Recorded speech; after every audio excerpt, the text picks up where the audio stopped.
Good morning, everybody. My name is Darrell Steinberg. I have the privilege of representing the 6th Senate District out of Sacramento, and I'm proud to be authoring Senate Bill 1457.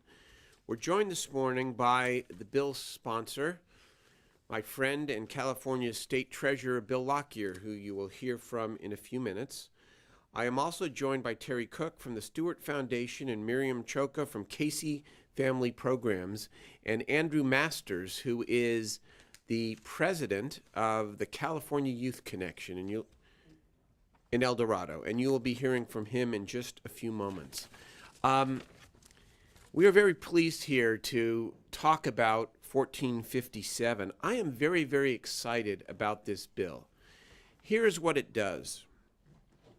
Currently, the Treasurer's Office houses a program that's called Scholarshare that allows a parent, for example, to put money into a designated account housed by the state of California and allows that money to be designated for his or her child.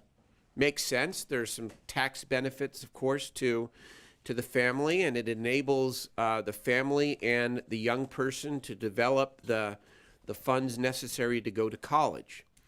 The law currently only allows a specific parent to designate the monies for a specific child. Well, you know what that leaves out?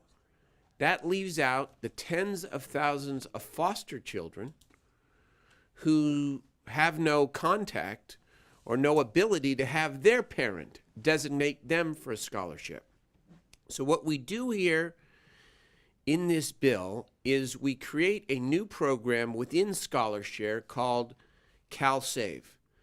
The purpose is to allow anybody, whether it be a philanthropist, whether it be a community leader, whether it be an organization who wants to ensure that our children, California's foster children, have the ability to go to college, to donate money into the Scholarshare program, and to be able to designate it for a broader category of children like foster children.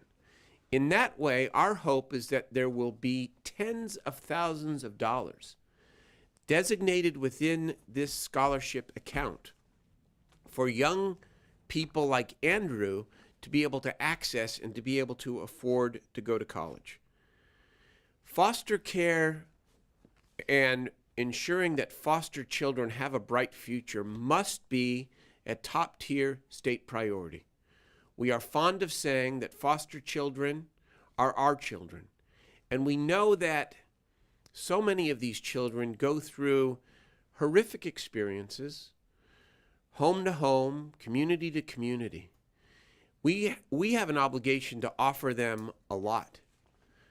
At the top of that list must be the path towards higher education and the opportunity to go to college and to have a great productive life as an adult. So I'm very hopeful that this bill will get through the process and be signed by the governor. No cost to the general fund, because all we're doing is opening up another avenue for good-hearted people, for people who want to see young men and women like Andrew have a chance, to give them a chance to contribute this money. Let me introduce, again, the Treasurer of the State of California, Bill Lockyer. Thank you, Coach. I want to thank Senator Steinberg for his authorship. We're very proud of his assistance on this project. Currently in California, there are about 206,000 people who participate in the Scholarshare program. That's the 529 program that doesn't assess interest, either federal or state interest taxation, against the growth of money in the fund or the distributions from the fund when it's eventually paid out for someone to go to college, for example. The fund has about $3 billion in it, so this would be a new program designed really to help those that probably aren't in the fund at all currently. The families that are in it are wealthier families that plan ahead, that are, when their kids are little, are putting money away for their future college education like I do for my 4-year-old son, Diego Lockyer. Well, a lot of kids are left out. And so we're hoping that generous people, as the Senator indicated, philanthropists, nonprofit, business leaders, will put money into the fund that will grow and be used on behalf of those kids, just to take the at-risk foster care population. When we ask them, when they're 17 and 18, do you hope to go to college someday? 80% of them say yes, they'd like to. The reality is 1.8% actually get a degree before their age 25. A few later on in life may go to college, but so it's less than 2% that actually go to college and get a degree. That compares to 24% in the general population. So this bill is designed to help those at-risk kids. One of the things the studies show is when they get help, they actually perform as well or better than the other kids in the college system. So it's a good way to prepare for the state's future and to assist kids be able to make the most of their life and to make a good contribution to our state's future. Thanks, Senator, for your help. Thank you very much, Mr. Treasurer. You know, it's always important that we put a human face on the issue of foster care. And I want to introduce a young man who has great plans in life. Andrew Masters, the president of the California Youth Connection in El Dorado County. CYC is the most important advocacy group around foster care because these are the kids who have been through it. Please welcome Andrew. Thank you, Sam. Welcome. Good morning. My name is Andrew Masters, and as he said, I'm with California Youth Connection, which is an organization that is guided by current and former foster youth to help promote positive change in legislation. I grew up in foster care at the age of 13. That's when I first entered because my mother couldn't take care of me because of neglect and abuse and abandonment. I was often thrown out of my house for several months at a time, but that didn't stop me from succeeding for my goal, for my future, which was education. Education to me is the foundation of my pyramid. It gives me something to look forward to put hope and faith into. And no matter where you are in life, it's beautiful. You just study, and that's all you can do for it. I oftentimes slept at the school when I was attending summer school at my first high school. I've been to 5 so far. And I attended class every day. I succeeded. I maintained good grades with it. And today I am currently graduated from high school, proud to say. That was one of my goals that I achieved, along with continuing to higher education, which I'm now enrolled for my freshman year at Sierra College. And I'm planning on majoring in pre-law.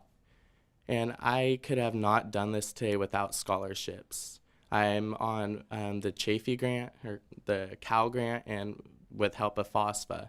And without this, I would not be able to attend college because it's so hard to live today in this real world, to have to pay for your own rent, to have to pay for your car insurance, your cell phone bill, just necessities to get by. And I'm just so thankful that there's people out there that give us, we foster kids, this hope and this opportunity and this security. For when I had to apply for financial aid, it took a good month to finish it and to get my results, see if I was accepted or not.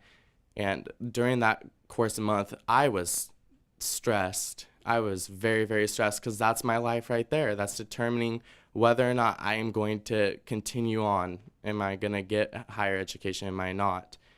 And when I saw I received a letter saying, congratulations, you've been approved for this much, I was so happy. I was thrilled. I called everyone right away.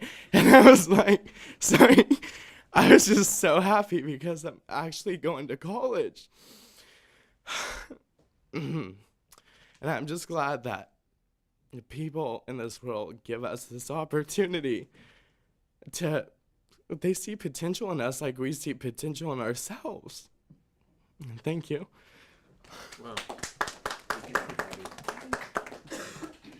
I'm not sure much else needs to be said, be honest, but would any of the other folks like to add a word or two? Go ahead, Ms. Cook. Again, hard to follow that. I'm Terry Cook with the Stewart Foundation, and what we know, we've been supporting the Guardian Scholars Program here in California for about the last 10 years. And what we've seen is that when we invest in young people from foster care, they can succeed beyond our wildest dreams. Prior to these types of programs that have both financial supports and educational and emotional supports on college campuses, we've seen the rate of college degree completion move from 2% to over 70%, which is, again, as was noted, higher than the average students in college. So we're delighted that folks are looking at how we put together these packages, again, both for the financial components and the other supports. What I've heard from former foster youth is that without the scholarships, even a full financial aid package leaves them about $5,000 per year short of the costs of going to school. So many of the foster youth that I know that have graduated from school with a BA are over $25,000 in debt, and young people that I know that want to give back, have become social workers and lawyers, have graduated with over $60,000 in debt. I think we can do better as citizens of California, and I'm hoping that we'll all invest in these young people's future. Thank you. Thank you, Terry. Just in conclusion, there's a lot of talk around the Capitol these days about public-private partnerships. And we always talk about those in the context of transportation and infrastructure. Here's an example of a private-public partnership that invests in human capital, in people, in young people like Andrew, who deserve a chance to succeed and who we need as a state to succeed. We urge passage of this bill and the governor's signature.